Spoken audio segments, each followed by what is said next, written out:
Hallelujah, hallelujah. ಬಂದಿರುವಂಥ ನಿಮ್ಮೆಲ್ಲರನ್ನು ಯೇಸುವಿನ ನಾಮದಲ್ಲಿ ವಂದಿಸುತ್ತೇವೆ. ಮಕ್ಕಳನ್ನು ನಿಮ್ಮ ಹಿಡಿತದಲ್ಲಿಟ್ಟುಕೊಳ್ಳಿ. ಕೆಲವೊಂದು ಅರ್ಧ ಗಂಟೆ, ಕಾಲು ಗಂಟೆ ನಾವು ದೇವರ ವಾಕ್ಯವನ್ನು ಕೇಳೋಣ. ಹಲ್ಲೆಲೂಯ. ಆತನು ಇವತ್ತು ದೇವರ ವಾಕ್ಯದಲ್ಲಿ ನಾವು ಕಲೀಲಿಕ್ಕಿರುವ ಸಂಗತಿ ಏನೆಂದರೆ, ಆತನ ಒಳ್ಳೆತನ ದೊಡ್ಡದು. ಹಲ್ಲೆಲೂಯ. ನಾವು ಈ ಲೋಕದಲ್ಲಿ ನೋಡುತ್ತೇವೆ, ಜನರ ಒಳ್ಳೆತನವನ್ನು ಗುರುತಿಸುತ್ತೀವಿ. ಹಲ್ಲೆಲೂಯ. ಅದೇ ರೀತಿಯಲ್ಲಿ ದೇವರು ಕೂಡ ನಮ್ಮ ಒಳ್ಳೆತನವನ್ನು ಗುರುತಿಸುವ ದೇವರಾಗಿದ್ದಾನೆ. ಹಲ್ಲೆಲೂಯ. ನಮಗೆ ಯಾರಾದರೂ ಒಂದು ಉಪಕಾರ ಮಾಡಿದರೆ, ಯಾರಾದರೂ ಒಂದು ಸಹಾಯ ಮಾಡಿದರೆ, ಯಾರಾದರೂ ನಮಗೆ ಏನಾದರೂ ಒಂದು ಒಳ್ಳೆಯದು ಬಯಸಿದರೆ, ಅವರನ್ನು ಯಾವಾಗಲೂ ನಮ್ಮ ಹೃದಯಗಳಲ್ಲಿ ಅವರನ್ನು ಇಟ್ಟುಕೊಳ್ಳುತ್ತೀವಿ. ಹಲ್ಲೆಲೂಯ. ಆದರೆ ಆತನ ಒಳ್ಳೆತನ ದೊಡ್ಡದು. ಹಲ್ಲೆಲೂಯ. ಸಾಮಾನ್ಯವಾಗಿ ಶಾರೀರಿಕ ಮನುಷ್ಯರಾದ ನಾವೇ ಆ ಒಳ್ಳೆತನವನ್ನು ಬಯಸುವಂಥ ಮನಸ್ಸು ನಮ್ಮಲ್ಲಿ ಇರುವುದಾದರೆ, ಅದಕ್ಕಿಂತ ಒಳ್ಳೆತನವನ್ನು ಬಯಸುವ ದೇವರು ನಮ್ಮ ದೇವರಾಗಿದ್ದಾನೆ. ಹಲ್ಲೆಲೂಯ. ಕೀರ್ತನೆ 31:19 ವಾಕ್ಯವನ್ನು ನಾವು ಈ ದಿನದ ಧ್ಯಾನಕ್ಕಾಗಿ ಓದಿಕೊಳ್ಳೋಣ. Psalms 31:19 words. ಸದ್ಭಕ್ತರಿಗೋಸ್ಕರ ನೀನು ಇಟ್ಟುಕೊಂಡಿರುವ ಮೇಲು ಆಶ್ರಿತರಿಗೋಸ್ಕರ ನೀನು ಎಲ್ಲರ ಮುಂದೆ ಮಾಡಿದ ಉಪಕಾರ ಎಷ್ಟೋ ವಿಶೇಷವಾಗಿದೆ. ಹಲ್ಲೆಲೂಯ. ದೇವರು ಸದ್ಭಕ್ತರಿಗೋಸ್ಕರ ಇಟ್ಟಿರುವ ಮೇಲು. ಹಲ್ಲೆಲೂಯ. ದೇವರನ್ನು ಯಾರು ಆಶ್ರಯಿಸಿಕೊಳ್ಳುತ್ತಾರೋ, ದೇವರ ಮೇಲೆ ಯಾರು ಭಯಭಕ್ತಿಯಿಂದ ನಡ್ಕೊಳ್ಳುತ್ತಾರೋ, ದೇವರ ಮೇಲೆ ಯಾರು ಅಪೇಕ್ಷೆ ಉಳ್ಳವರಾಗಿರುತ್ತಾರೋ ಅವರಿಗೆ ಮೇಲು ಮತ್ತು ಆಶ್ರಿತರಿಗೋಸ್ಕರ. ಹಲ್ಲೆಲೂಯ. ಆತನು ಎಲ್ಲರ ಮುಂದೆ ಮಾಡಿದ ಉಪಕಾರ. ನಾವು ಅನೇಕ ಸಾರಿ ಸಾಕ್ಷಿ ಹೇಳ್ರಿ, ದೇವರು ನಿಮಗೆ ಮಾಡಿದ ಉಪಕಾರಗಳನ್ನು ಹೇಳ್ರಿ ಅಂತ ಹೇಳುವಾಗ ನಾವೇನು ಹೇಳ್ತೀವಿ? ಬೇಡ ಸಿಸ್ಟರ್ ಅಂತ ಹೇಳ್ತೀವಿ. ಹಲ್ಲೆಲೂಯ. ಆದರೆ ನಾವು ಹೇಳುವುದರಿಂದ, ನಮ್ಮ ದೇವರು ಮಾಡಿದ ಉಪಕಾರವನ್ನು ಬೇರೆಯವರಿಗೆ ನಾವು ಹೇಳುವುದರಿಂದ ಅಲ್ಲಿ ಏನಾಗ್ತದೆ ಅಂದರೆ ಭಕ್ತಿ ವೃದ್ಧಿ ಉಂಟಾಗುತ್ತದೆ. ಹಲ್ಲೆಲೂಯ. ಭಕ್ತಿ ವೃದ್ಧಿ ಉಂಟಾಗ್ತದೆ. ಸೈತಾನನಿಗೆ ನಾಚಿಕೆ ಉಂಟಾಗುತ್ತದೆ. ಹಲ್ಲೆಲೂಯ. ಅದಕ್ಕಾಗಿ ಹೇಳ್ತೀವಿ, ಸಭೆಗಳಲ್ಲಿ ಸಾಕ್ಷಿ ಹೇಳ್ರಿ, ಸಾಕ್ಷಿಗೆ ಅವಕಾಶ ಕೊಡುತ್ತಾರೆ. ಒಬ್ಬ ವ್ಯಕ್ತಿ ಭಕ್ತಿ ವೃದ್ಧಿ ಹೊಂದುವುದಕ್ಕಾಗಿಯೇ ಸಾಕ್ಷಿ ಹೇಳುವುದು. ಹಲ್ಲೆಲೂಯ. ಅಥವಾ ಯಾರನ್ನು ದೊಡ್ಡತನ, ಅವರ ಒಳ್ಳೆತನವನ್ನು ಹೇಳಿ ಹೊಗಳಿ ತಕ್ಷಣ ನಿಮಗೇನು ಗಿಫ್ಟ್ ಕೊಡಲ್ಲ. ನಾವೇನು ಹೇಳ್ತೀವಿ? ದೇವರ ಒಳ್ಳೆತನವನ್ನು ಹೇಳುವಾಗ ದೇವರ ನಾಮವು ಅಲ್ಲಿ ಮಹಿಮೆ ಹೊಂದುತ್ತದೆ. ಹಲ್ಲೆಲೂಯ. ಎಲ್ಲಿ ನೀವು ನನ್ನನ್ನು ಮಹಿಮೆ ಪಡಿಸ್ತೀರೋ ಅಲ್ಲಿ ನಾನಿರುತ್ತೀನೆಂಬುದಾಗಿ ಹೇಳುತ್ತಾನೆ. ಹಲ್ಲೆಲೂಯ. ದೇವರು ನಮ್ಮೊಂದಿಗೆ ಇರಬೇಕಾದ್ರೆ, ದೇವರು ನಮ್ಮ ಕಾರ್ಯದಲ್ಲಿ ಚಲಿಸಬೇಕಾದ್ರೆ, ದೇವರು ನಮ್ಮನ್ನು ಘನಪಡಿಸಬೇಕಾದ್ರೆ, ದೇವರು ನಮ್ಮನ್ನು ಬಲಪಡಿಸಬೇಕಾದ್ರೆ ನಾವು ಆತನ ನಾಮವನ್ನು ಹೊಗಳುವರಾಗಿರಬೇಕು. ಹಲ್ಲೆಲೂಯ. ಒಬ್ಬ ವ್ಯಕ್ತಿ ಯೇಸುವಿನ ಕುರಿತು ಹೇಳಲಿಕ್ಕೆ ಮುಂದಾಗ್ತಾನೆ. ಆತನು ಹೇಳಲಿಕ್ಕೆ ಬಾಯಿ ತೆಗೆಯುವಾಗಲ್ಲ ಆತನಿಗೆ ಯಾವಾಗಲೂ ಏನಾದರೂ ತಡೆ ಬರ್ತದೆ. ಆದರೆ ಒಂದು ದಿನ ಏನಾದರೂ ಪರವಾಗಿಲ್ಲ ಹೇಳ್ತಾನೆ. ಹೇಳಿದಾಗ ಪಕ್ಕದಲ್ಲಿ ಒಬ್ಬ ವ್ಯಕ್ತಿ ಏನು ಹೇಳ್ತಾನಂದರೆ, ಏಯ್ ಬಾರೋ ಇಲ್ಲಿ ಅಂತ ಹೇಳ್ತಾನೆ. ನೀನೇನಪ್ಪ ಯೇಸುವಿನ ಬಗ್ಗೆ ಸುವಾರ್ತೆ ಹೇಳ್ತಿದೀಯಾ, ಬಾರೋ ಇಲ್ಲಿ ಅಂತ ಹೇಳ್ತಾನೆ.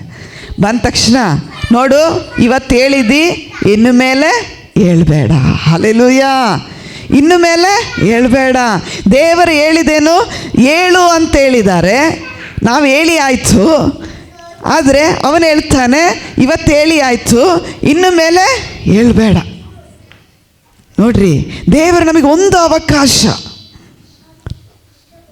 ನಾನು ದೇವರ ಹತ್ರ ಕೇಳಿದ್ದು ಒಂದೇ ಕಾರ್ಯ, ದೇವರನ್ನ ಒಂದು ಸಾರಿ ನನ್ನನ್ನು ನಂಬು, ಒಂದು ಸಾರಿ ನನ್ನನ್ನು ನಿಲ್ಲಿಸು, ಒಂದು ಸಾರಿ ನನಗೋಸ್ಕರ ನೀನು ನನಗೆ ಬಾ, ನನ್ನ ಕಾರ್ಯಕ್ಕೆ ಬಾ. ಒಂದು ಸಾರಿ ನಮ್ಮನ್ನು ನಂಬಿದರೆ ಆ ನಂಬಿಕೆಯನ್ನು ಕರ್ತನಲ್ಲಿ ಬಲಗೊಳ್ಳುತ್ತದೆ. ಹಲ್ಲೆಲೂಯ. ಅದಕ್ಕಾಗಿ ದೇವರು ಹೇಳಿ, ಈ ಪ್ರಪಂಚದ ಜೀವಿತದಲ್ಲಿ ದಿನವೂ ಎದುರಿಸಬೇಕಾದ ಸಮಸ್ಯೆಯ ಬಗ್ಗೆ ಕುತೂಹಲ ಹೊಂದುತ್ತೀವಿ ನಾವು. ಆ ಸಮಸ್ಯೆ ಹೇಗೆ ಹೋಗಲಾಡಿಸ್ಬೋದು, ಆ ಹಣಕಾಸು ಸಮಸ್ಯೆ ಹೇಗೆ ನಿಲ್ಲಿಸ್ಬೋದು, ಯಾಕೆ ಹಣಕಾಸನ್ನು ಹೇಗೆ ತರಿಸ್ಕೋಬೋದು, ಅಥವಾ ನಾವು ಹೇಗೆ ಮುಂದೂಡಿ ಸಮಸ್ಯೆಗಳನ್ನು ಎದುರಿಸೋದೇ ನಮ್ಮ ಯೋಚನೆ ಆಗಿರುತ್ತದೆ. ಹೌದಲ್ವಾ? ದೇವರ ಕುರಿತು ನೀನು ಸ್ವಲ್ಪನೂ ಆಲೋಚನೆ ಮಾಡಲ್ಲ. ನಿನಗೆ ದಿನನಿತ್ಯ ಆರೋಗ್ಯ ಕೊಟ್ಟ ದೇವರು, ನಿನಗೆ ದಿನನಿತ್ಯ ದೇವರು ಬಲ ಕೊಟ್ಟ ದೇವರು, ನಿನಗೆ ಇಷ್ಟು ವರ್ಷಗಳು 30, 60 ವರ್ಷಗಳು, 70 ವರ್ಷ, 80 ವರ್ಷ ನಿನ್ನನ್ನು ಒತ್ತು ಸಾಗಿದ ದೇವರ ಕುರಿತು ನೀನು ಮರೆತು ಬಿಡುತ್ತಿ. ಹಲ್ಲೆಲೂಯಾ. ನಾವು ಎದುರಿಸುವಂಥ ಸಮಸ್ಯೆಗಳು, ಎದುರಿಸುವಂಥ ಸಂಕಟಗಳು, ಎದುರಿಸುವಂಥ ನೋವುಗಳು, ನಾವು ಯಾರು ದೇವರನ್ನು ಪ್ರಶ್ನಿಸೋಕ್ಕೆ ಆಗಲ್ಲ. ಯಾಕೆ ದೇವರ ಇದು ಹೀಗೆ ಮಾಡಿದಿ, ಇದು ಯಾಕೆ ಹೀಗೆ ಮಾಡಿದಿ ಅಂತ ದೇವರನ್ನು ಪ್ರಶ್ನಿಸುವ ಹಾಗೆ ಇಲ್ಲ, ನಾವು ಪ್ರಶ್ನಿಸುವ ಹಾಗೆ ಇಲ್ಲ. ದೇವರ ಹತ್ರ ಕೇಳ್ಬೋದು, ದೇವರೇ ಈ ಪರಿಸ್ಥಿತಿ ಯಾಕೆ ನನ್ನ ಜೀವಿತದಲ್ಲಿ ಬಂತು, ಈ ಪರಿಸ್ಥಿತಿಯನ್ನು ನಾನು ಎದುರುಗೊಳ್ಳುವುದಕ್ಕಾಗಿ ನಿನ್ನ ಬಲ ನನಗೆ ಹೇಗೆ ಕೊಡುತ್ತಿ, ಹೇಗೆ ಧೈರ್ಯಪಡಿಸ್ತಿ ಅಂತೇಳಿ ದೇವರಲ್ಲಿ ಅಪೇಕ್ಷೆ ಪಡಬೇಕೇ ಹೊರತು, ದೇವರೇ ಯಾಕೆ ನನ್ನ ಜೀವಿತದಲ್ಲಿ ತಂದೆ, ಯಾಕೆ ನನ್ನ ಜೀವಿತದಲ್ಲಿ ಯಾಕೆ ನನ್ನನ್ನು ಈ ರೀತಿ ಉಂಟು ಮಾಡಿದೆ, ಯಾಕೆ ನನಗೆ ಈ ಕಷ್ಟ ಕೊಟ್ಟೆ. ಒಂದು ವೇಳೆ ನಮ್ಮ ನಡವಳಿಕೆಯಿಂದ ನಾವು ಕಷ್ಟಪಟ್ಟಿರ್ಬೋದು, ನಮ್ಮ ಮಾರ್ಗದಿಂದ ನಾವು ದೇವರನ್ನು ಬಿಟ್ಟು ದೇವರು ನಮ್ಮನ್ನು ಅನೇಕ ಸಾರಿ ದೇವರ ಮಾರ್ಗ ನಮಗೆ ತೋರಿಸಿರ್ತಾರೆ. ದೇವರು ಇದೇ ದಾರಿ ಒಳ್ಳೆತನ ದೊಡ್ಡದು, ಆತನ ಒಳ್ಳೆತನ ದೊಡ್ಡದು, ಆತನ ಒಳ್ಳೆತನ ದೊಡ್ಡದೆಂಬುದಾಗಿ ದೇವರು ನಮಗೆ ತೋರಿಸಿರ್ತಾರೆ.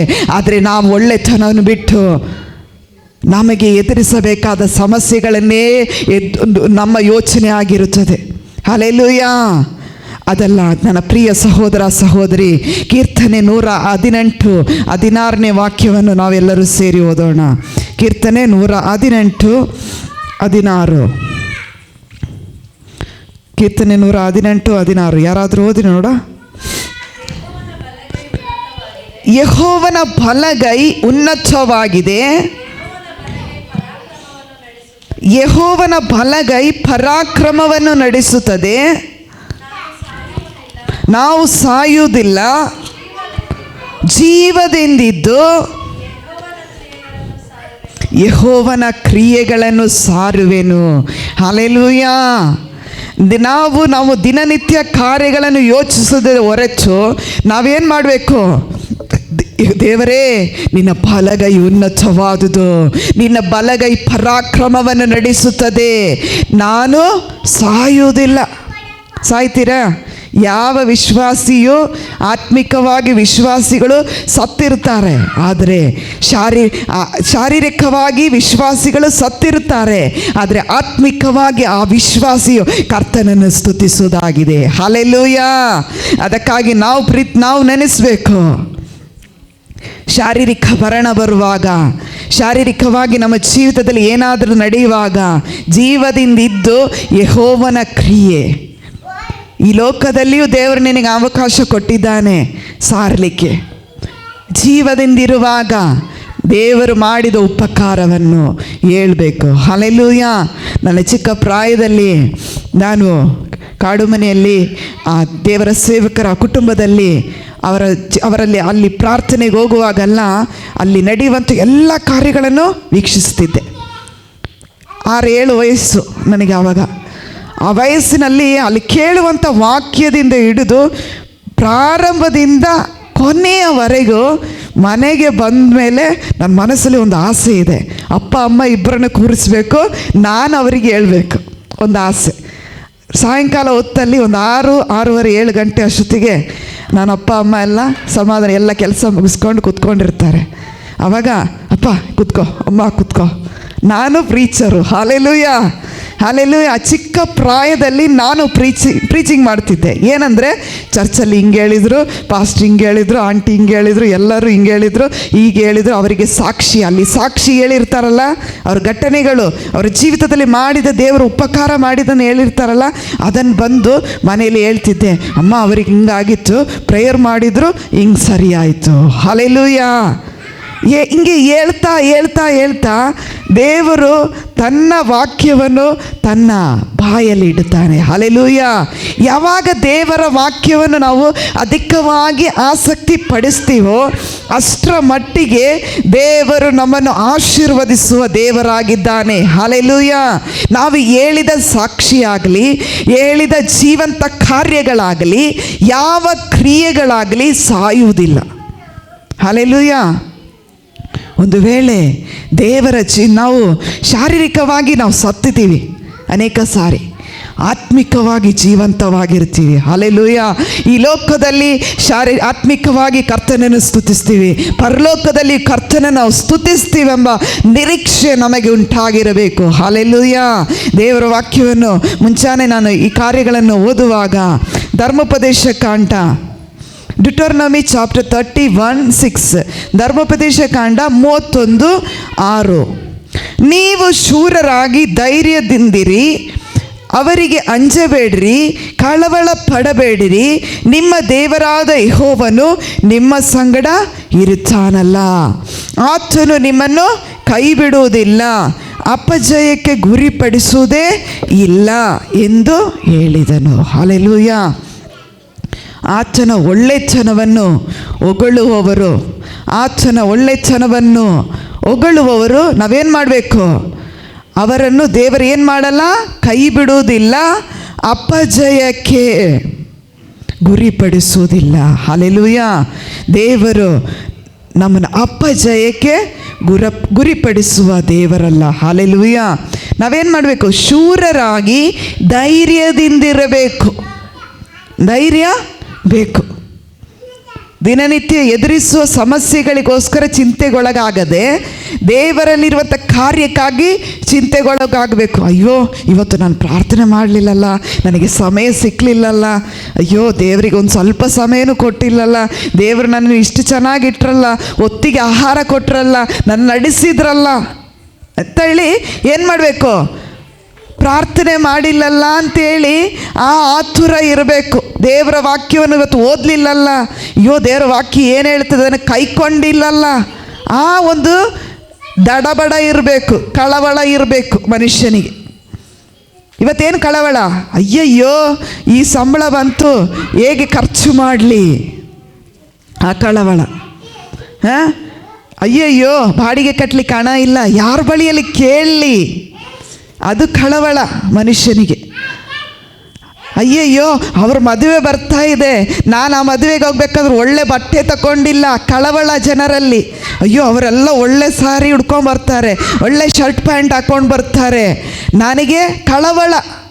ಇವತ್ತು ಶಾರೀರಿಕ ಕಾರ್ಯಕ್ಕಾಗಿ ಕಳವಳಗೊಳ್ಳುತ್ತೀವಿ, ಆದರೆ ಕ್ರಿಸ್ತನನ್ನು ಅನುಸರಿಸುವಂಥ ನಮಗೆ ಏನು ಮಾಡಬೇಕು? ದೇವರಲ್ಲಿ ಇರುವಂಥ ವಾಕ್ಯದ ಕುರಿತು ಕಳವಳ ಇರಬೇಕು. ಹಲ್ಲೆಲೂಯಾ. ಅದಕ್ಕಾಗಿ ದೇವರು ಹೇಳ್ತಾನೆ, ನೀವು ಶೂರರಾಗಿ ಧೈರ್ಯದಿಂದಿರಿ, ಅವರಿಗೆ ಅಂಜಬೇಡ್ರಿ. ಇಂಥ ಕಳವಳ ಕಾರ್ಯಗಳಿಗೆ ಅಂಜುವುದು ಬೇಡ. ನಿಮ್ಮ ದೇವರಾದ ಯೆಹೋವನು ನಿಮ್ಮ ಸಂಗಡ ಇರುತ್ತಾನಲ್ಲ. ಹಲ್ಲೆಲೂಯಾ.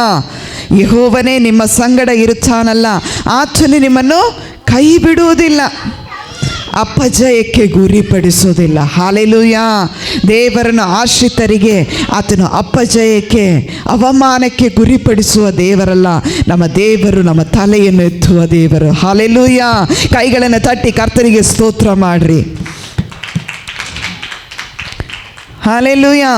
ಧರ್ಮೋಪದೇಶ ಕಾಂಡ 33:29, ಅಲ್ಲಿ ಒಂದು ವಾಕ್ಯ ಈ ರೀತಿಯಾಗಿಲ್ಲ. ಡಿಟೋರ್ನಮಿ ಚಾಪ್ಟರ್ 33:29, ಇಸ್ರಾಯೇಲರೇ ನೀವು ಎಷ್ಟೋ ಧನ್ಯರು,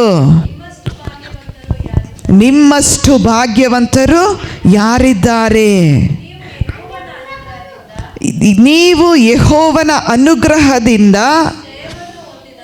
ಜಯವನ್ನು ಹೊಂದಿದವರು, ಆತನೇ ನಿಮ್ಮನ್ನು ಕಾಯುವ ಡಾಲು, ನಿಮ್ಮ ಗೌರವವನ್ನು ಕಾಪಾಡುವ ಕತ್ತಿಯೂ ಆಗಿದ್ದಾನೆ. ಆದ್ದರಿಂದ ನಿಮ್ಮ ಶತ್ರುಗಳು ನಿಮ್ಮ ಮುಂದೆ ಮುದುರಿಕೊಳ್ಳುತ್ತಾರೆ, ನೀವು ಅವರಿಗಿದ್ದ ಎತ್ತರವಾದ ಸೀಮೆಯಲ್ಲಿ ಜಯಶಾಲಿಗಳಾಗಿ ಸಂಚರಿಸುತ್ತೀರಿ. ಹಲ್ಲೆಲೂಯ. ಸಮಸ್ಯೆಗೆ ಸಮಸ್ಯೆಯನ್ನು ಭಯಪಡಬೇಕಾ? ಏನು ಮಾಡಬೇಕು? ಸಮಸ್ಯೆಗೆ ನೋಡಿ ಭಯಪಡದೆ, ಸಮಸ್ಯೆಯನ್ನು ನೋಡಿ ಧೈರ್ಯಗೆಡದೆ, ಅಥವಾ ಬಲಹೀನತೆಯನ್ನು ನೋಡಿ ಧೈರ್ಯಗೆಡದೆ ನಾವೇನು ಮಾಡಬೇಕು? ಇಸ್ರಾಯೇಲರೇ, ದೇವರು ಹೇಳ್ತಾನೆ, ಇಸ್ರಾಯೇಲ್ ಜನರೇ ನೀವೆಷ್ಟೋ ಧನ್ಯರು, ನಿಮ್ಮಂಥ ಭಾಗ್ಯವಂತರು ಯಾರಿದ್ದಾರೆ? ಯೇಸು ಕ್ರಿಸ್ತನನ್ನು ಹಿಂಬಾಲಿಸುವಂಥ ನಾನು ಮತ್ತು ನೀವೇ ಭಾಗ್ಯವಂತರು. ಹಲ್ಲೆಲೂಯ. ಇವತ್ತು ನೀವು ಯೆಹೋವನ ಅನುಗ್ರಹದಿಂದ ಜಯ ಹೊಂದಿದವರು, ದೇವರ ದಯೆಯಿಂದ, ದೇವರ ಅನುಗ್ರಹದಿಂದ ಜಯ ಹೊಂದಿದವರು. ಹಲ್ಲೆಲೂಯ. ನಮಗೆ ಬರತಕ್ಕ ಜಯ ಅದು ಕರ್ತನಿಂದ ಆಗಿದೆ. ಹಲ್ಲೆಲೂಯ. ಒಂದು ವೇಳೆ ನಿನ್ನ ಸಾಮರ್ಥ್ಯದ ಮೇಲೆ, ನಿನ್ನ ಶಾರೀರಿಕವಾಗಿ ನೀನು ಲೋಕದಲ್ಲಿ ಕೊಡುವಂಥ ಒಪ್ಪಂದ, ನಾವು ಕೆಲಸಕ್ಕೆ ಹೋಗ್ಬೇಕಾದ್ರೆ ನಾವೇನು ಮಾಡ್ತೀವಿ? ಕೆಲಸಕ್ಕೆ 8 ಗಂಟೆಗೆ ಹೋಗಬೇಕು, ಎಷ್ಟು ಗಂಟೆ? 6 ಗಂಟೆಗೆ ಎದ್ದುಬಿಟ್ಟು ಎಲ್ಲ ಮಾಡಿ ಓಡ್ತೀವಿ. ಆದರೆ ದೇವರ ಸಮ್ಮುಖಕ್ಕೆ ಬರುವಾಗ ಅಯ್ಯೋ ಅರ್ಧ ಗಂಟೆ ಬಿಟ್ಟು ಹೋಗೋಣ, ಇನ್ನು 1 ಗಂಟೆ ಇದೆಯಲ್ಲ, ಅರ್ಧ ಗಂಟೆ ಬಿಟ್ಟು ಹೋಗೋಣ. ಅರ್ಧ ಗಂಟೆ ಬರತಕ್ಕ ಆಶೀರ್ವಾದ ಎಷ್ಟೋ ಕಳ್ಕೊಂಡಿರ್ತೀವಿ. ಹಲ್ಲೆಲೂಯ. ಅದಕ್ಕಾಗಿ ದೇವರು ನಮಗೆ ಇಸ್ರಾಯೇಲರಿಗೆ ತೋರಿಸಿದ ಯೆಹೋವನ ಅನುಗ್ರಹ ಜಯ ಹೊಂದುತ್ತದೆ. ಹಲ್ಲೆಲೂಯ. ಆ ಜಯವನ್ನು ಯಾವ ಶತ್ರುವು ಮುರಿಲಿಕ್ಕೆ ಆಗಲ್ಲ. ಹಲ್ಲೆಲೂಯ. ನಾವು ನೆನೆಸ್ತೀವಿ, ಅಯ್ಯೋ ನನ್ನ ಶತ್ರು ಮುರಿದ್ರು ನನ್ನ ಜಯ. ಶತ್ರು ಮುರಿದಿಲ್ಲ, ನೀನೇ ನಿನ್ನ ಜಯವನ್ನು ಒಪ್ಕೊಂಡಿದ್ದಿ. ಹಲ್ಲೆಲೂಯ. ಶತ್ರುವಿಗೆ ಅವಕಾಶ ಕೊಟ್ಟದು ಯಾರು? ನಾನು ಮತ್ತು ನೀವು. ಅವಕಾಶ ಕೊಟ್ಟದರಿಂದ ಶತ್ರು ಒಳಗೆ ನುಗ್ಗಿದನು. ಹಲ್ಲೆಲೂಯ. ನೋಡ್ರಿ, ನಿಮ್ಮ ಮನೆಯಲ್ಲಿ ನಿಮ್ಮ ಅವಕಾಶ ಇಲ್ಲದೆ ಯಾರಾದರೂ ನಿಮ್ಮ ಮನೆಯೊಳಗೆ ನುಗ್ತಾರಾ? ಧೈರ್ಯ ಇದೆಯಾ? ನಿಮ್ಮ ಮನೆ, ನೀವು ಕಟ್ಟಿದ ಮನೆ, ನಿಮ್ಮ ಚೆನ್ನಾಗಿ ಎಲ್ಲ ನೀವು ಎಲ್ಲವನ್ನು ಸೆಟ್ ಮಾಡಿದ್ದೀರಿ. ನಿಮ್ಮ ಎಷ್ಟೇ ಸ್ವಂತದವರಾಗಲಿ, ಆತ್ಮಿಕ ತಂದೆ ತಾಯಿಯೇ ಆಗಲಿ, ನಿನ್ನ ಪರ್ಮಿಷನ್ ಇಲ್ಲದೆ ನಿನ್ನ ಮನೆಯೊಳಗೆ ನುಗ್ತಾರಾ? ಯಾಕೆ ನುಗ್ಗಲ್ಲ? ಆ ನುಗ್ಗಲಿಕ್ಕೆ ನೀನು ಬಿಡಲ್ಲ ಅಂದರೆ ಅಷ್ಟು ಅವಕಾಶ ಕೂಡ ನಿನಗೆ ಕೊಡಲಿಕ್ಕಾಗಲ್ಲ. ಹಾಗಾದರೆ ನಿನ್ನನ್ನು ಉಂಟು ಮಾಡಿದ ದೇವರು ನಿನ್ನ ಜೀವಿತದಲ್ಲಿ ಏನಾದರೂ ನಡಿಬೇಕಾದ್ರೆ, ಕೆಟ್ಟದೋ ಒಳ್ಳೆಯದೋ ಏನಾದರೂ ನಡಿಬೇಕಾದ್ರೆ ದೇವರ ಅನುಮತಿ ಇಲ್ಲದೆ ಯಾವುದು ನಡೆಯಲ್ಲ. ಹಲ್ಲೆಲೂಯ. ಹಲ್ಲೆಲೂಯ. ಪರ್ಮಿಷನ್ ಬೇಕು. ಆ ಪರ್ಮಿಷನ್ ಸಿಕ್ಕುವ ತನಕ ನಾವು ಕಾಯಬೇಕು. ಹಲ್ಲೆಲೂಯ. ಅದಕ್ಕಾಗಿಯೇ ದೇವರ ಒಳ್ಳೆತನ ದೊಡ್ಡದು. ಹಲ್ಲೆಲೂಯ. ನೆನಪಿನಲ್ಲಿಟ್ಟುಕೊಳ್ಳ್ರಿ, ದೇವರ ಒಳ್ಳೆತನ ದೊಡ್ಡದು. ಯೆಹೋಶುವನ ಪುಸ್ತಕ 1:5, ನಿನ್ನ ಜೀವಮಾನದೆಲ್ಲ ಒಬ್ಬನು ನಿನ್ನ ಮುಂದೆ ನಿಲ್ಲನು, ನಾನು ಮೋಸೆ ಸಂಗಡ ಇದ್ದ ಹಾಗೆ ನಿಮ್ಮ ಸಂಗಡ ಇರುವೆನು. ಹಲ್ಲೆಲೂಯ. ದೇವರ ಮಕ್ಕಳ ಮುಂದೆ ಯಾರಾದರೂ ಶತ್ರುಗಳು ನಿಲ್ತಾರಾ? ಯೇಸುವಿನ ರಕ್ತ ಇರುವಲ್ಲಿ ಸೈತಾನನಿಗೆ ಅವಕಾಶ ಇದೆಯಾ? ಇಲ್ಲ. ಯೇಸುವಿನ ರಕ್ತದಿಂದ ತೊಳೆಯಲ್ಪಟ್ಟಂಥ ನನ್ನ ಮತ್ತು ನಿನ್ನ ಜೀವಿತದಲ್ಲಿ ಶತ್ರು ಆಟ ಆಡಲಿಕ್ಕೆ ಆಗ್ತದಾ? ಆಗ್ತದಾ? ಆಗಲ್ಲ. ಹಾಗಾದರೆ ದೇವರು ನಿನ್ನ ಜೀವಮಾನವೆಲ್ಲ ನೋಡ್ರಿ, ದೇವರಿಗೆ ಭಯಭಕ್ತಿಯಾಗಿ ನಡ್ಕೊಂಡ್ರೆ ಒಂದು ಪ್ರಯೋಜನ ಏನಂದರೆ, ಆತನ ನಮ್ಮ ಮುಂದೆ ಯಾರು ಎಷ್ಟೇ ಶತ್ರು ಆಗಲಿ, ಎಷ್ಟೇ ದೊಡ್ಡ ವ್ಯಕ್ತಿಗಳಾಗಲಿ, ದೇವರು ನಮ್ಮ ಮುಂದೆ ಅನುಮತಿಸುವಾಗ ಜಾಗೃತರಾಗಿರ್ತಾರೆ. ಹಲ್ಲೆಲೂಯ. ನಾವು ದಡ್ರೆ ಆಗಿರ್ಬೋದು, ಏನು ಗೊತ್ತಿಲ್ಲದೇ ಇರಬಹುದು, ಆದರೆ ದೇವರ ಮುಂದೆ ಬರುವಾಗ, ದೇವರ ಹತ್ರ ಮುಂದೆ ಬರುವಾಗ ದೇವರು ನಮ್ಮನ್ನು ಸಾಧಾರಣವಾಗಿ ನಿಲ್ಲಿಸಲ್ಲ. ಹಲ್ಲೆಲೂಯ. ಆತನು ಹಳೆಯ ಪ್ರಾರಂಭ ದೇವರ ವಾಕ್ಯದಲ್ಲಿ ಅನೇಕ ಭಕ್ತರ ಜೀವಿತದಲ್ಲಿ ಹೇಗೆ ಇದ್ರ ಅದೇ ರೀತಿಯಲ್ಲಿ ಇವತ್ತು ನನ್ನ ಮತ್ತು ನಿನ್ನ ಜೀವಿತದಲ್ಲಿ ಆತನು ಇರುವ ದೇವರಾಗಿದ್ದಾನೆ. ಹಲ್ಲೆಲೂಯ. ಮೋಸೆಯ ಸಂಗಡ ಇದ್ದ ಹಾಗೆ ನಿನ್ನ ಸಂಗಡಲೂ ಇರುವೆನು. ಹಲ್ಲೆಲೂಯ. ಇಬ್ರಿಯ 13:5 ಮತ್ತು 6 ವಾಕ್ಯ. 5 ಮತ್ತು 6ನೇ ವಾಕ್ಯ. ನಮಗೆ ಭಾಳ ಚಿಂತೆ ಏನಂದರೆ ದ್ರವ್ಯಾಶೆ. ದ್ರವ್ಯಾಶೆ ಇಲ್ಲದವರಾಗಿರ್ರಿ, ನಿಮಗಿರುವುಗಳಲ್ಲಿ ತೃಪ್ತರಾಗಿರ್ರಿ. ನಾನು ನಿನ್ನನ್ನು ಎಂದಿಗೂ ಕೈ ಬಿಡುವುದಿಲ್ಲ, ಎಂದಿಗೂ ತೊರೆದು ಬಿಡುವುದಿಲ್ಲವೆಂದು ದೇವರು ತಾನೇ ಹೇಳುತ್ತಾನೆ. ಹಲ್ಲೆಲೂಯಾ. ದೇವರೇ ನಮಗೆ ಹೇಳುತ್ತಾನೆ. ನಮ್ಮ ಜೀವಿತದಲ್ಲಿ, ಈ ಲೋಕದಲ್ಲಿ ಮುಂದೆ ಏನಾಗ್ತದೆ, ನಾಳೆ ಏನಾಗ್ತದೆ, ನಾಡಿದ್ದೇನಾಗ್ತದೆ, ಅಯ್ಯೋ ನಾನು ಹೇಗೆ ನನ್ನ ಮಕ್ಕಳನ್ನು ಬೆಳೆಸಲಿ, ನನ್ನ ಮಕ್ಕಳು ಹುಟ್ಟಿದಾಗಲೇ, ಕೈಯಲ್ಲಿ ಸಿಕ್ಕಿದಾಗಲೇ ಅಯ್ಯಯ್ಯೋ ಇಷ್ಟು ಮಕ್ಕಳಾಗ್ಬಿಟ್ಟಿದೆ, ಹೆಂಗೆ ನಡೆಸಲಿ ಚಿಂತೆ, ಅಯ್ಯಯ್ಯೋ ಅಂತ ಹೇಳ್ತೀವಿ. ದೇವರ ವಾಕ್ಯ ಹೇಳ್ತದೆ, ಇಬ್ರಿಯ 13 ಇಬ್ರಿಯ ಚಾಪ್ಟರ್ 13 5 ಮತ್ತು 6. ದ್ರವ್ಯಾಸೆ ಇಲ್ಲದಾಗ್ರಿ. ಇಬ್ರೂಸ್ ಚಾಪ್ಟರ್ 13 5 and 6. ದ್ರವ್ಯಾಶೆ ಇಲ್ಲದವರಾಗಿರ್ರಿ, ನಿಮಗಿರುವುದರಲ್ಲಿ ಏನು ಮಾಡಬೇಕು, ತೃಪ್ತಿ ಹೊಂದಬೇಕು. ದೇವರು ನಮ್ಮಿಂದ ಅಪೇಕ್ಷೆ ಒಂದೇ ಒಂದು ಕಾರ್ಯ ಏನಂದರೆ ತೃಪ್ತಿ. ಒಂದು ತಟ್ಟೆಯಲ್ಲಿ ನಿನ್ನ ತಟ್ಟೆಗೆ ಎಷ್ಟು ಊಟ ಬರ್ತದೆ ಅದರಲ್ಲಿ ತೃಪ್ತಿ ಹೊಂದಬೇಕು.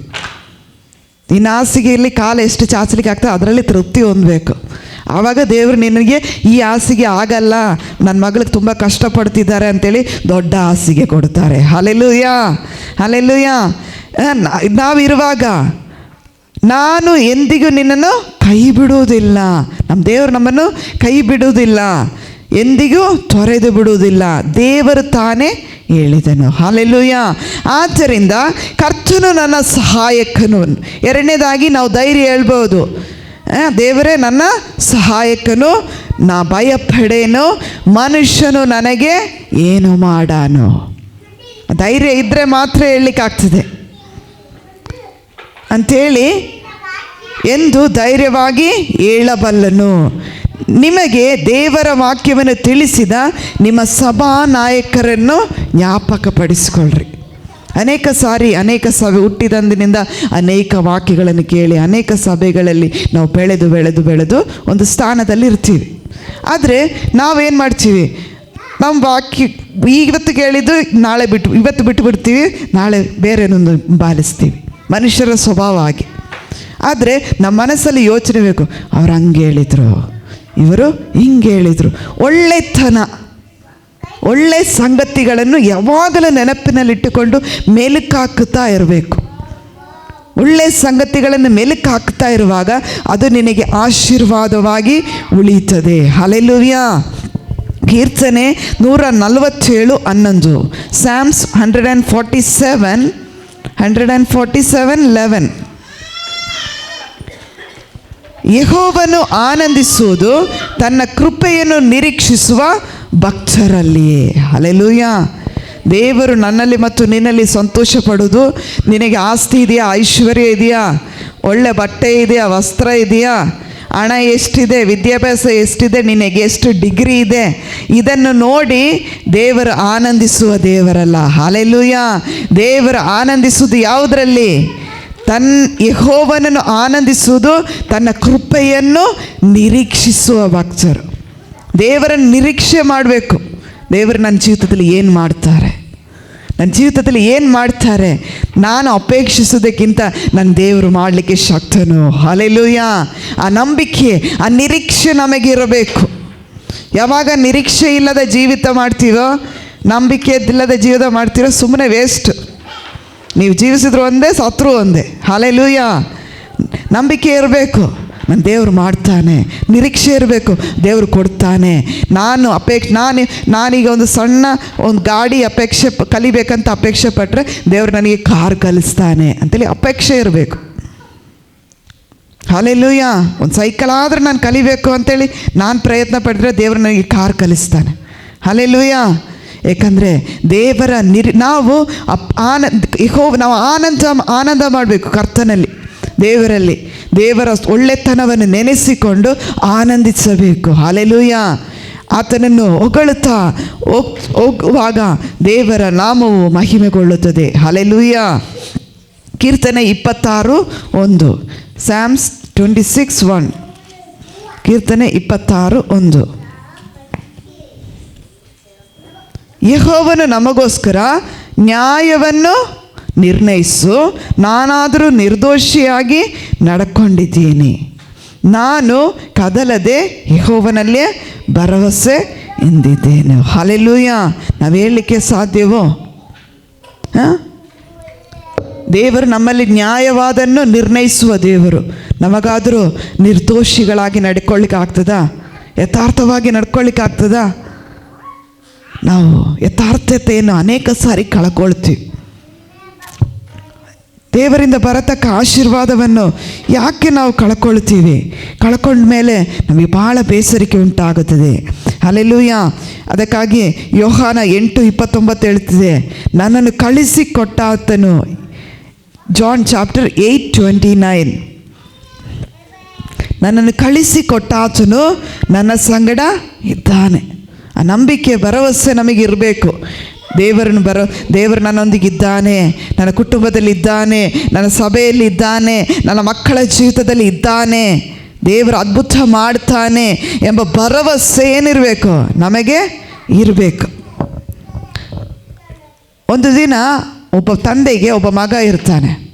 ಆ ಮಗ ತಂದೆ ಹತ್ರ ಮಗನ ಕೇಳ್ತಾನೆ, ಅಪ್ಪ ಇವತ್ತು ನನಗೆ ಆಫೀಸಿಗೆ ಹೋಗಿ ಬರುವಾಗ ಒಂದು ಬೆಲೂನ್ ತಂದು ಕೊಡು. ಬೆಲೂನ್ ಬೇಕು. ತಂದೆ ಏನು ಮಾಡ್ತಾನೆ? ಹೋಗಿ ಆಫೀಸಿಗೆ ಹೋಗ್ತಾನೆ, ಕೆಲಸ ಮಾಡ್ತಾನೆ. ಆಫೀಸ್ ಬಿಸಿಯಲ್ಲಿ ತಂದೆ ಹಾಗೇ ಹಿಂತಿರುಗಿ ಬರ್ತಾನೆ. ಅಪ್ಪ ಬೆಲೂನ್ ತಂದಿಲ್ವಾ? ಒಂದು ದಿನ ಮಗು ಕೇಳ್ತಾನೆ. ಎರಡನೇ ದಿನ ಅದೇ ರೀತಿಯಲ್ಲಿ, ಅಪ್ಪ ನಾಳೆ ಬೆಲೂನ್ ತರ್ತೀಯಾ? ಹ್ಞೂ ಅಂತ ಹೇಳ್ತಾರೆ. ನಾಳೆನೂ ಅದೇ ರೀತಿ ಯಾವುದೋ ಒಂದು ಬಿಸಿಯಲ್ಲಿ ತಂದೆ ಮರೆತು ಬಂದುಬಿಡ್ತಾರೆ. ಆದರೆ ಎರಡನೇ ದಿನ ಹಂಗೆ ಆಗ್ತದೆ. ಮೂರನೇ ದಿನವೂ ಆ ಮಗನ ಪರಿಸ್ಥಿತಿ ಹಾಗೇ ಇರ್ತದೆ. ಆಗ ಮಗನ ನೆನೆಸ್ತಾನೆ, ಈ ಅಪ್ಪನ ಹತ್ರ ಕೇಳಿದ್ರೆ ಏನು ಸಿಕ್ಕಲ್ಲ, ನಾವು ಪ್ರಾರ್ಥನೆ ಮಾಡೋಣ. ಅವನು ಸಂಡೇ ಸ್ಕೂಲಲ್ಲಿ ಟೀಚರ್ ಹೇಳಿಕೊಡ್ತಾರೆ, ಏನು ಬೇಕಿದ್ರೂ ಪ್ರಾರ್ಥನೆ ಮಾಡು, ದೇವರು ಒದಗಿಸ್ತಾನೆ. ಏನು ಬೇಕಾದರೂ ಪ್ರಾರ್ಥನೆ ಮಾಡು, ದೇವರು ಒದಗಿಸ್ತಾನೆ ಎಂಬ ಒಂದು ಭರವಸೆಯಿಂದ ಆ ಟೀಚರ್ ಹೇಳಿದ್ದನ್ನು ಆ ಮಗನ ಹೃದಯದಲ್ಲಿ ಉಳಿದಿತ್ತು. ನಾವು ಅಪ್ಪನಿಗೆ ಒಂದು ಬೆಲೂನ್ ತಂದು ಕೊಡು ಅಂತ ಹೇಳಿದ್ರೆ ಇನ್ನೂ ತಂದು ಕೊಟ್ಟಲಿಲ್ಲ ಅಂತ ಮಗನಿಗೆ ಭಾಳ ಬೇಸರಿಕೆ ಆಯಿತು.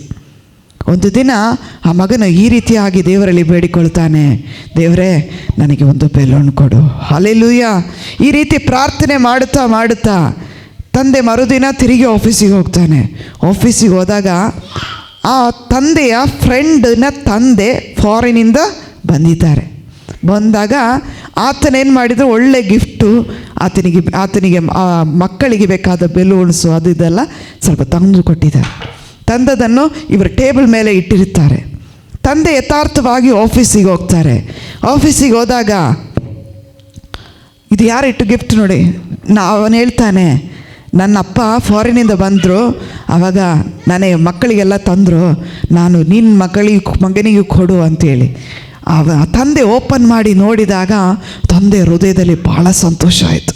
ಅಯ್ಯೋ, ನನ್ನ ಮಗನು ಎಷ್ಟೋ ದಿನದಿಂದ ಬೆಲೂನ್ ತಂದು ಕೊಡು ಒತ್ತಾಯ ಪಡಿಸ್ತಿದ್ದಾನಲ್ಲ, ಅಯ್ಯೋ ನಾನು ಕೊಡ್ಲಿಕ್ಕೆ ಆಗಿಲ್ಲ, ಆದರೆ ದೇವರು ಅವನ ಇಷ್ಟಾರ್ಥವನ್ನು ನೆರವೇರಿಸಿದನು. ಹಲ್ಲೆಲೂಯಾ. ನೋಡ್ರಿ, ದೇವರು ಯಾರ ಮೂಲಕ ನೆರವೇರಿಸ್ತಾನೆ ಅದು ಬೇರೆ ವಿಷಯ. ದೇವರ ಮೇಲೆ ನೀನು ಹೇಗೆ ಅಪೇಕ್ಷೆಗೊಳ್ಳುತ್ತಿ, ಹಲ್ಲೆಲೂಯಾ, ನೀನು ಹೇಗೆ ದೇವರ ಮೇಲೆ ಭರವಸೆಗೊಳ್ಳುತ್ತಿ, ಆ ಒಂದು ಜ್ಞಾನ ನಮಗಿರಬೇಕು. ದೇವರು ನಮಗೆ ಕೊಡುತ್ತಾನೆ, ದೇವರು ನನಗೆ ಒದಗಿಸುತ್ತಾನೆ ಎಂಬ ಭರವಸೆ ನಮಗೆ ಬೇಕು. ಹಲ್ಲೆಲೂಯಾ. ಅದಕ್ಕಾಗಿ ಈ ವಾಕ್ಯ ಹೇಳುತ್ತದೆ, ನನ್ನನ್ನು ಕಳಿಸಿ ಕೊಟ್ಟಾತನು ನನ್ನ ಸಂಗಡ ಇದ್ದಾನೆ. ಯಾರು ನಮ್ಮನ್ನು ಕಳಿಸಿದ್ರು? ತಾಯಿಯ ಗರ್ಭದಲ್ಲಿ ಯಾರು ರೂಪಿಸಿದ್ರು? ಈ ಪಿಂಡವಾಗಿರುವಾಗಲೇ ಯಾರು ನಮ್ಮನ್ನು ತಿಳ್ಕೊಂಡ್ರು? ಯಾರಿಗಾದರೂ ತಂದೆ ತಾಯಿಗಳಿಗೆ ಗೊತ್ತಿದೆಯಾ? ಹೊಟ್ಟೆಯಲ್ಲಿರುವ ಮಗು, ಪಾಪ ತಾಯಿ ಯಾವುದೋ ಒಂದು ಮಗು ಒಳ್ಳೆಯದಾಗಿ ಆರೋಗ್ಯವಾಗಿ ಬರ್ತದೆ ಅಂತ ಗೊತ್ತು. ಹೆಣ್ಣ ಗಂಡ ಅಂತ ಅವ್ರಿಗೆ ಗೊತ್ತಿದೆಯಾ? ಆದರೂ ಕೂಡ ಅದು ನನ್ನ ಮಗು, ನನ್ನ ಬಂಗಾರ, ನನ್ನ ಮುದ್ದು, ನನ್ನ ಕಂದ ಅಂತ ಹೇಳ್ಕೊಂಡು ನಾವೇನು ಮಾಡ್ತೀವಿ? ಜಾಗೃತೆಯುಳ್ಳವರಾಗಿರ್ತೀವಿ. ಅದಕ್ಕಿಂತ ಜಾಗ್ರತೆ ಉಳ್ಳ ದೇವರು ಪರಲೋಕ ದೇವರು. ಹಲ್ಲೆಲೂಯಾ. ಹಾಗಾದರೆ ಆ ದೇವರ ಒಳ್ಳೆತನ ಎಷ್ಟು ದೊಡ್ಡದು. ಹಲ್ಲೆಲೂಯಾ. ಹಾಗಾದರೆ ದೇವರ ಒಳ್ಳೆತನವನ್ನು ಬಯಸುವಂಥ ನಾನು ಮತ್ತು ನೀವು ಎಷ್ಟು ಒಳ್ಳೆಯವರಾಗಬೇಕು. ಹಲ್ಲೆಲೂಯಾ. ಅದೇ ಯೋಹಾನ 8:29, ನನ್ನನ್ನು ಕಳಿಸಿಕೊಟ್ಟಾತನು ನನ್ನ ಸಂಗಡ ಇದ್ದಾನೆ, ನಾನು ಆತನಿಗೆ ಮೆಚ್ಚಿಕೆಯಾದುದನ್ನು ಯಾವಾಗಲೂ ಮಾಡುವುದರಿಂದ ಆತನು ನನ್ನನ್ನು ಒಂಟಿಗರನಾಗಿ ಬಿಡಲಿಲ್ಲ. ಹಲ್ಲೆಲೂಯಾ. ನಮ್ಮ ದೇವರು ನಮ್ಮನ್ನು ಒಂಟಿಗರನ್ನಾಗಿ ಬಿಡುವ ದೇವರಲ್ಲ. ನಮ್ಮ ಪರಿಸ್ಥಿತಿಯನ್ನು ನೋಡಿ ನಮ್ಮನ್ನು ಹಂಗೆ ಬಿಟ್ಟು ಹೋಗುವ ದೇವರಲ್ಲ. ನಮ್ಮ ದೇವರು ನಮ್ಮ ಬಗ್ಗೆ ಕಾಳಜಿ ವಹಿಸುವ ದೇವರು. ಹಲ್ಲೆಲೂಯಾ. ಒಂದು ವೇಳೆ ದೇವರು ಒಂದು ವೇಳೆ ನಮಗೆ ಪರಿಸ್ಥಿತಿಗಳನ್ನು ಅಥವಾ ಯಾವುದಾದ್ರೂ ಕಷ್ಟಗಳನ್ನು ಪ್ರಯಾಸಗಳನ್ನು ಅನುಮತಿಸಿದರೆ ದೇವರಿಗಿಂತ ಪರಿಸ್ಥಿತಿ ದೊಡ್ಡದಲ್ಲ, ದೇವರಿಗಿಂತ ಬಲಹೀನತೆ ದೊಡ್ಡದಲ್ಲ, ದೇವರಿಗಿಂತ ನನ್ನ ಆರೋಗ್ಯದಲ್ಲಿ ಆದಂಥ ಸಮಸ್ಯೆ ದೊಡ್ಡದಲ್ಲ. ನನ್ನ ದೇವರೇ ದೊಡ್ಡವನು. ಹಲ್ಲೆಲೂಯಾ. ಯಾಕಂದರೆ ಸತ್ರು ಬದುಕಿದ್ರು ಕರ್ತನಿಗಾಗಿಯೇ. ಹಲ್ಲೆಲೂಯಾ. ಆ ನಂಬಿಕೆ ನಮಗೆ ಇರಬೇಕು. ನಾನು ಸತ್ರು ಕರ್ತನ ಕಾರ್ಯವನ್ನೇ ಮಾಡ್ತೀವಿ, ಬದುಕಿದ್ರು ಕರ್ತನ ಕಾರ್ಯವನ್ನೇ ಮಾಡ್ತೀವಿ. ಸತ್ತು ಮೇಲೆಯೂ ಕರ್ತನನ್ನು ಸ್ತುತಿಸುವುದಕ್ಕಾಗಿಯೇ ದೇವರು ನನ್ನನ್ನು ಸಿದ್ಧಪಡಿಸಿದ್ದಾನೆಂಬ ಆ ನಂಬಿಕೆ ನನಗೂ ಮತ್ತು ನಿಮಗೆ ಇದ್ದರೆ ದೇವರು ನಮಗೆ ಬರುವತಕ್ಕ ಪರಿಸ್ಥಿತಿ ಏನೇ ಇದ್ದರೂ ದೇವರಿಗೆ ಸ್ತೋತ್ರ ಮಾಡುತ್ತೀವಿ. ಹಲ್ಲೆಲೂಯಾ. ಏಕೆಂದರೆ ಪರಿಸ್ಥಿತಿ ದೊಡ್ಡದಲ್ಲ, ಪರಿಸ್ಥಿತಿಯ ಮೇಲೆ ಜಯಿಸುವ ಕರ್ತನು ದೊಡ್ಡವನು. ಹಲ್ಲೆಲೂಯಾ. ಹಲ್ಲೆಲೂಯಾ. ರೋಮ 15:3, ರೋಮನ್ಸ್ ಚಾಪ್ಟರ್ 15:3. ಯಾಕಂದರೆ ಕ್ರಿಸ್ತನು ಸಹ ತನ್ನ ಸುಖವನ್ನು ನೋಡಿಕೊಳ್ಳಲಿಲ್ಲ. ಹಲ್ಲೆಲೂಯಾ. ದೇವರು ತನ್ನ ಸುಖವನ್ನು ನೋಡಿಕೊಳ್ಳಿಲ್ಲ. ನಮಗೋಸ್ಕರವೇ ಆತನು ಶಾರೀರಿಕವಾಗಿ ಮನುಷ್ಯ ಪುತ್ರನಾಗಿ ಈ ಲೋಕಕ್ಕೆ ಬಂದನು. ನಮ್ಮ ಪಾಪಗಳನ್ನು ಕ್ಷಮಿಸುವುದಕ್ಕಾಗಿ, ನಮ್ಮ ಶಾಪಗಳನ್ನು ಹೊತ್ತುಕೊಳ್ಳುವುದಕ್ಕಾಗಿ, ನಮಗೆ ಬಿಡುಗಡೆ ಕೊಡುವುದಕ್ಕಾಗಿ, ನಮಗೆ ಆರೋಗ್ಯವನ್ನು ದಯಪಾಲಿಸುವುದಕ್ಕಾಗಿ, ನಮಗೆ ಧೈರ್ಯವನ್ನು ಕೊಡುವುದಕ್ಕಾಗಿ, ನಮಗೆ ನಂಬಿಕೆಯನ್ನು ಕೊಡುವುದಕ್ಕಾಗಿ, ನಮಗೆ ಫಲವನ್ನು ಕೊಡುವುದಕ್ಕಾಗಿಯೇ ಆತನು ಬಂದನು. ಹಲ್ಲೆಲೂಯಾ. ಏಕೆಂದರೆ ದೇವರು ನಿನ್ನನ್ನು ದೂಷಿಸಿದರು, ದೂಷಣೆಗಳು ನನ್ನ ಮೇಲೆ ಬಂದವು. ಹಲ್ಲೆಲೂಯಾ.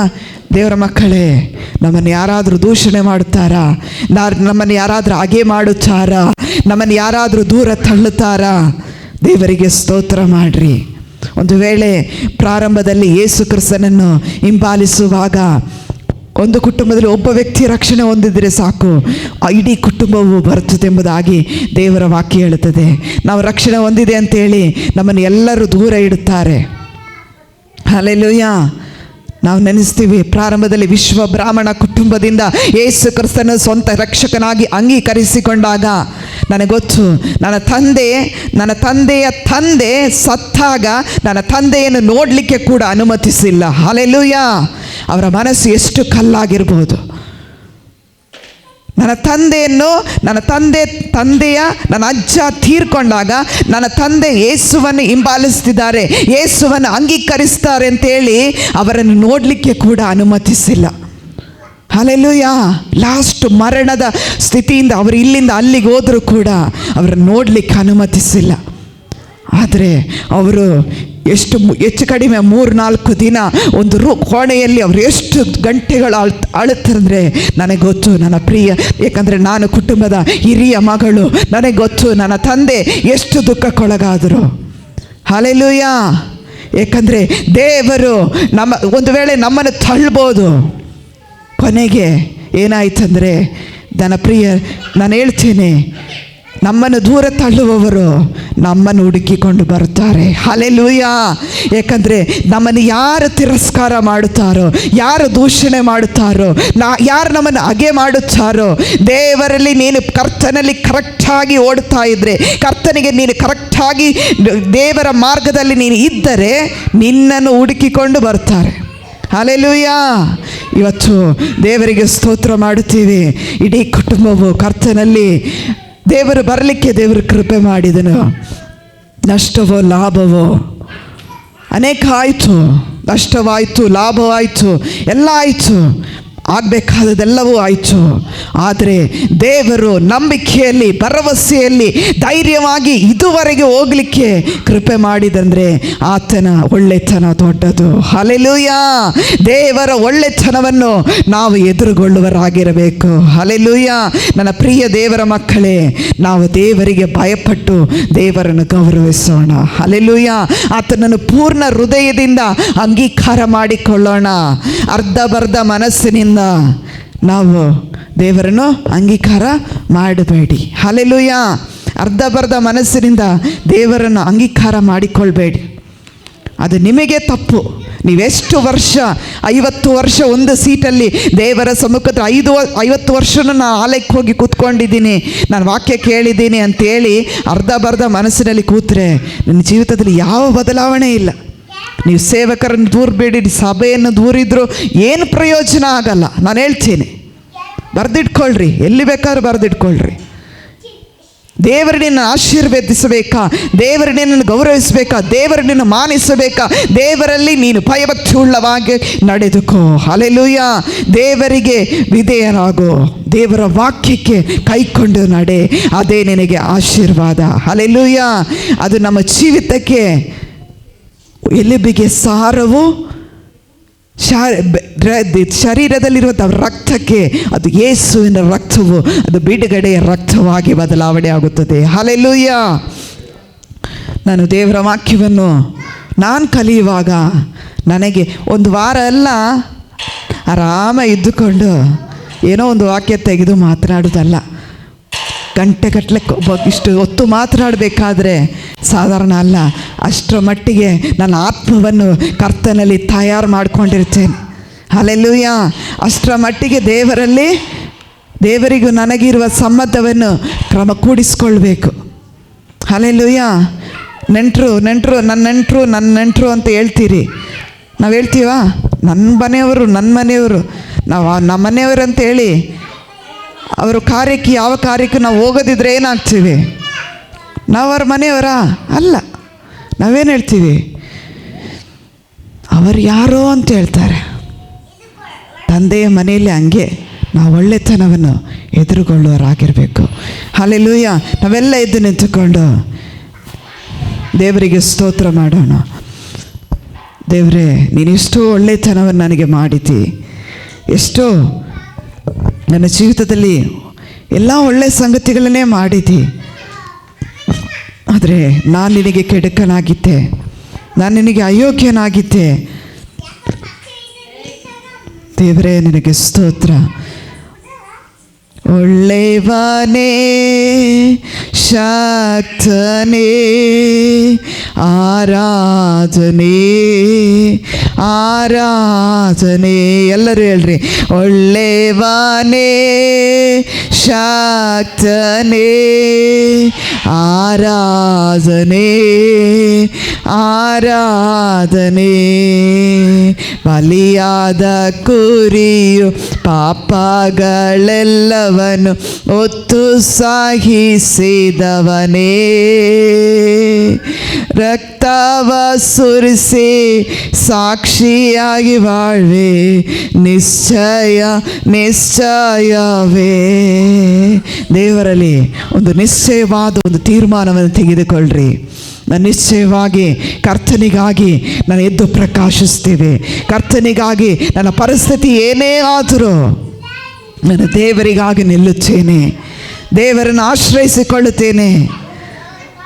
ನನ್ನ ಪರಿಸ್ಥಿತಿಗಿಂತ ನನ್ನ ದೇವರು ದೊಡ್ಡವನು. ಹಲ್ಲೆಲೂಯಾ. ನನಗಿರುವಂಥ ರೋಗಕ್ಕಿಂತ ನನ್ನ ಯೇಸು ಒಳ್ಳೆಯ ವೈದ್ಯನು. ನನಗಿರುವಂಥ ಮಾನಸಿಕವಾಗಲಿ ಶಾರೀರಿಕವಾಗಲಿ ನನಗಿರುವಂಥ ಚಿಂತೆಗಿಂತ ನನ್ನ ಯೇಸು ದೊಡ್ಡವನು. ನನ್ನ ಯೇಸು ದೊಡ್ಡವನು. ಯೇಸು ದೊಡ್ಡವನು. ಆ ದೊಡ್ಡವನಾದ ಯೇಸುವನ್ನು ಆತನ ಪಾದವದಲ್ಲಿ, ಅಪ್ಪ, ಈ ಪಾಪಿ ನಾ ಬಂದಿದ್ದೀನಪ್ಪ, ನಾನು ನಿನ್ನ ಮಗನು ಬಂದಿದ್ದೇನೆ. ನಿನಗೆ ವಿರುದ್ಧವಾದ ತಪ್ಪು ದೋಷಗಳು ನನ್ನಲ್ಲಿಯೂ ನನ್ನ ಕುಟುಂಬದಲ್ಲಿಯೂ ನನ್ನ ಸಂತತಿಯಲ್ಲಿಯೂ ಇದ್ದರೆ ನನ್ನನ್ನು ಕ್ಷಮಿಸು, ನನ್ನನ್ನು ಕ್ಷಮಿಸಪ್ಪ. ನಾವು ನಿನಗೆ ಗೌರವದಿಂದ ನಿನಗೆ ವಿಧೇಯನಾಗಿ ನಿನಗೆ ಅಧೀನನಾಗಿ ನಡ್ಕೊಳ್ಳುವಂತೆ ನನಗೆ ಕಲಿಸಿಕೊಡು. ನಿನ್ನ ಮಾರ್ಗವು ಈ ಲೋಕದ ಎಲ್ಲ ಮಾರ್ಗಕ್ಕಿಂತ ಅದು ಬಹಳ ವಿಶೇಷವಾದುದು. ಅದರಲ್ಲಿ ಆಶೀರ್ವಾದ ಹೊಂದಲಿಕ್ಕೆ ನನಗೆ ಸಹಾಯ ಮಾಡು. ಯೇಸುವಿನ ನಾಮದಲ್ಲಿ ತಂದೆ, ಆಮೆನ್.